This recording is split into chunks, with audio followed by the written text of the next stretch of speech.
Hi class, in this video I want to talk about images as web content. I'm not really going to go over the readings, but I am going to pull some key concepts out of them and provide examples. This week you're going to be photographing for your client. In a couple weeks you're going to be putting together your homepage complete with images. So when you put together your homepage in a couple weeks, you can either use photographs that you've created or you can use photographs that your client has given you permission to use. This week you're going to be creating your own photographs. So I want to talk about images as web content as you think about what you're going to photograph and what it's going to accomplish for your site. So let's back up and just go over, why are we doing content again? Why is it that we're making content? Why do we care about images? You're engaged right now in content strategy. So you have a goal for your organization. The goal is to increase revenue, attract customers to a newsletter, increase applicants to a program. You each have your own, you've each identified a goal for your organization. So we're going to use that content to achieve the goal. And here's how that content helps us achieve the goal.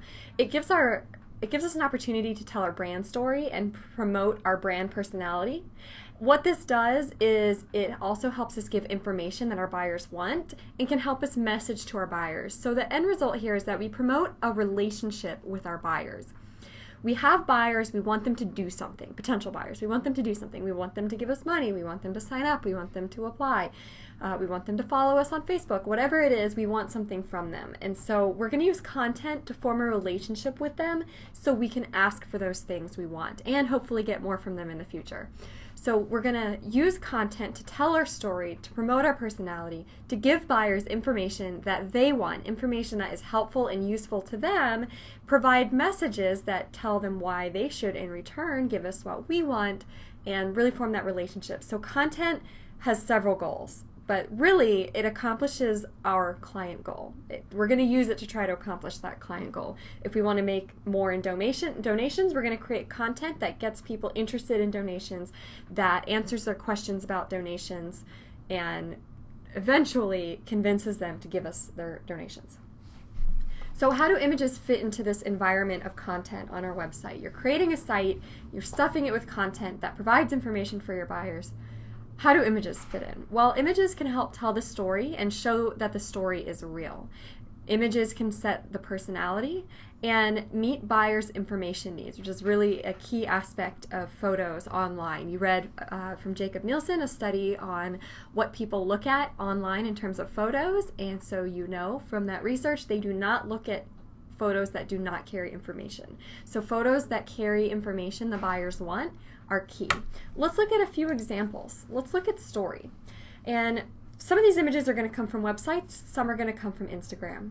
This is an image from Instagram that was posted by Zappos, and it tells a story. Think for a second about what story this image tells. Well, what is the image? It's an image of a model practicing for a runway show in a little behind the scenes area of what looks to be some major fashion show like Fashion Week or something like that. So how does this tell story? Well, it tells us that Zappos is really well connected in the fashion industry. Zappos wouldn't be posting a photo of a model practicing for a runway show unless they had a lot of access that you and I don't have to these fashion events. So it tells us that Zappos is seen as important in the fashion industry and that the fashion industry takes them seriously.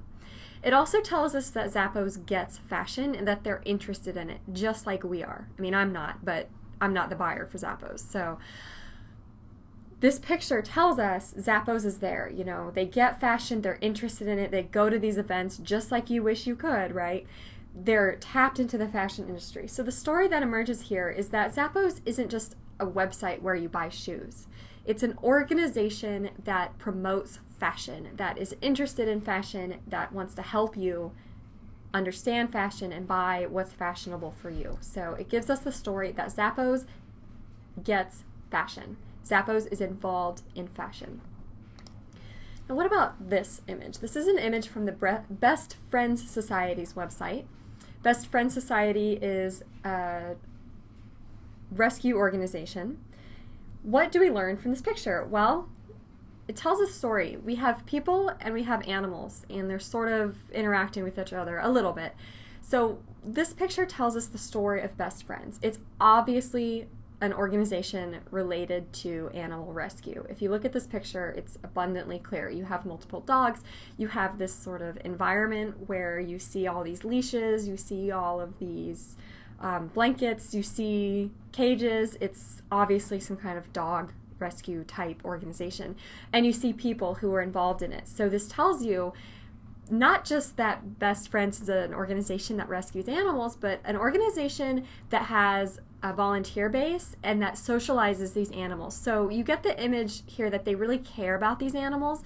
I'm sure you've seen pictures of animal rescues that are sad, you know, where the animals are behind bars or it's like they're in dirty cages. That's not happening here. So the story that you get from this image is that Best Friends cares about these animals, that they love these animals, and they take good care of them. And so hopefully that will entice you to give them some money for their donation drive.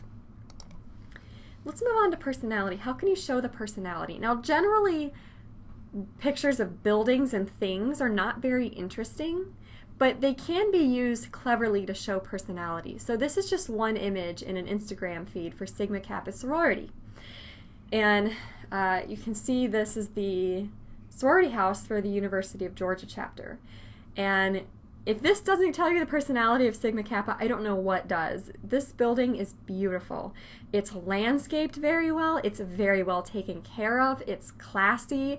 It looks like it's been freshly painted. It's just absolutely gorgeous. So what does that tell you about Sigma Kappa?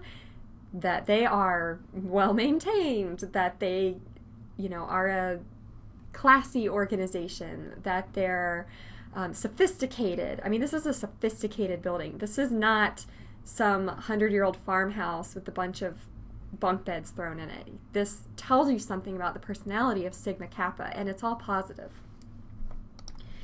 The Tom's Shoes website has a photo collage on the bottom of the site, and these photos don't really carry that much information, but they establish personality.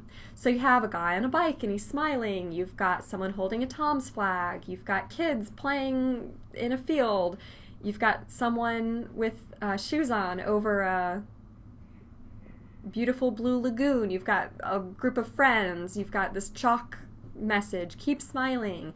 I mean, all of these photos, even if they don't carry that much information, they're clearly of real people, and they are all sort of sunny in disposition. All of the photos have been treated with this sort of bright yellow light, and people are smiling, they're excited, they've got their hands up in the air. There's not a single face on here that's not smiling. And so these photos establish personality.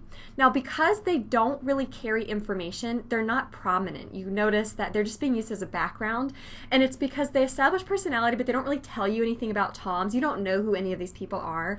It's pretty clear that they're real people. These don't really look like staged photos, although they may be.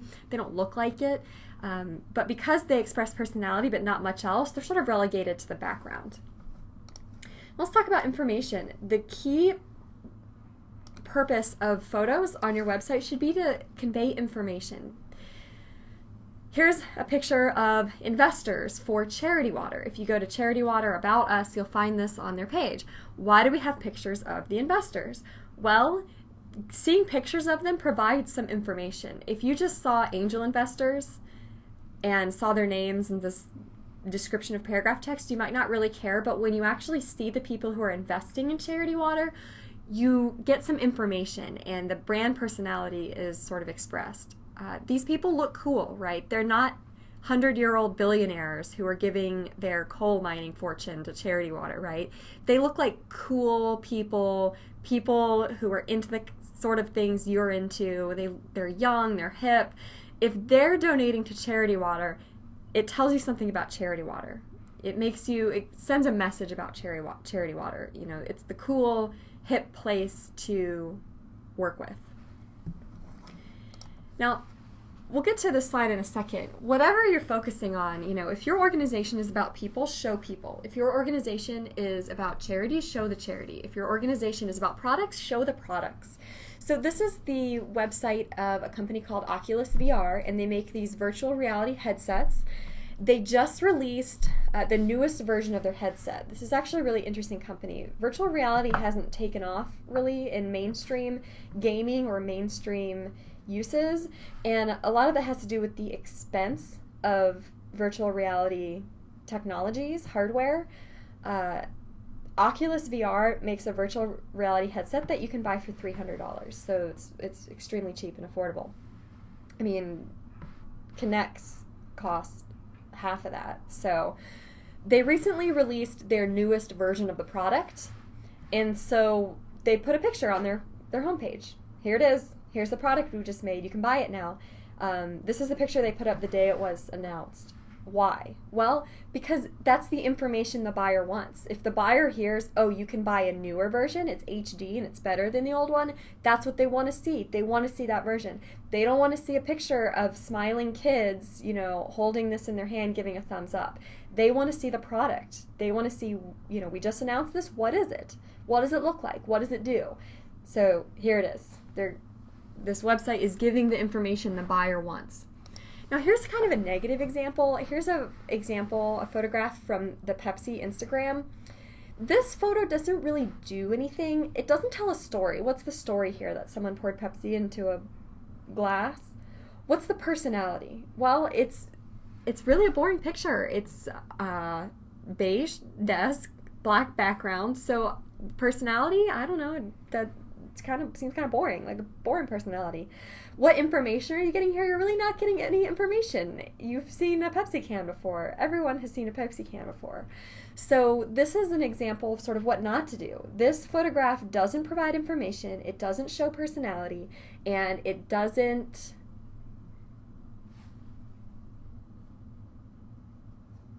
tell a story of any kind. It's just a picture of a can of Pepsi. So what's the difference between this picture and this picture? Well, Oculus just announced this brand new product that you can buy. No one's ever seen it before. They just announced it. So what's the information the buyer wants? They want to see it. Pepsi, nothing new here. We've all seen a Pepsi can, so nothing new. No new story, no new personality. You know, we're not even expressing the personality of the brand here, and no new information. So as you think about photographs for this week's assignment, think about how you show information, how you express your brand personality, and how you can tell a story. So how do you decide where images are needed? Are you just going to take images and throw them around your site just because you can? You are not. You want to place your images strategically in terms of on your website. If you have an Instagram feed, sure, fill it up with a bunch of different pictures and see what works. But as far as placing images right onto your website, you want to make sure that the information the photo provides matches the information required for the page. So if the organization is about people, show people. If you have an about page, show people. If the organization is about selling products, show the products. If the organization is about doing charity work in another country, show the charity work in the other country. So the information the photo provides should match the information required for the page. Now, in your Instagram feeds, you can be a little bit different. You know, you can have a photograph of a model behind the scenes at Fashion Week, even if it doesn't really, you know, there's no Fashion Week page of your website. But it's Instagram. You have a feed. You want to produce new photos all the time that tell your story, provide information, and show your personality. They're not attached to a page. They're separate, so those can be a little bit different. Now, when the images can be in a feed or collage, then yes, you can use them to express personality. Like I just said, if the images are in an Instagram feed, they're on Twitter, they're going through Facebook, you know, they don't necessarily have to match the information around them. They can be more leaning toward expressing personality or telling story. Now, on the homepage, you want to use images to provide an information sense. So remember that people spend just 6 to 8 seconds scanning the site, the first page of a website, before they decide whether or not they're going to stay. So whatever images you choose for your homepage, which you will be doing in a couple of weeks, they have to provide the information sense. They have to give enough information that someone can figure out what they're looking at. That's why this picture here on the Best Friends homepage is so successful. It shows exactly what the organization is about in just one picture. Now, when are you not going to use photos? Knowing when to use them is important, but it's also important to know when you don't need them. When the image doesn't help your buyer, when it's just filler, do not have an image. Here's a screenshot from a website for a marina showing a picture of the marina, but this picture doesn't tell us anything. There's no story involved here. There's no personality involved here. There's no information here. I can barely tell what I'm looking at. It looks like a barn on water, which would be a marina, with boats in it. There's nothing here. It doesn't do anything. This picture doesn't tell a story. It doesn't express a personality. I mean, if it expresses any personality, it's one of being extremely boring. And it doesn't really provide any information. I can't even tell what kind of boats those are. If I'm looking to park my boat, I want more information than that. I want to know what your structure looks like. I want to know what kind of boats you normally take care of. I want to know what state these things are in. Are they new? Are they freshly painted? Are they old and junky? I can't tell from this picture. Here's another example. This is just an ad. Someone sort of created this ad and put it on their website. When you go to the website, this is the first thing that you see. This image doesn't help the buyer. It doesn't say anything about what this organization does. This organization is a marketing organization that purports to help you use social media marketing. That is not what this picture expresses. This is just filler. It's a model making a silly face, pointing at nothing with some icons photoshopped into it. There's no story here. There's no personality.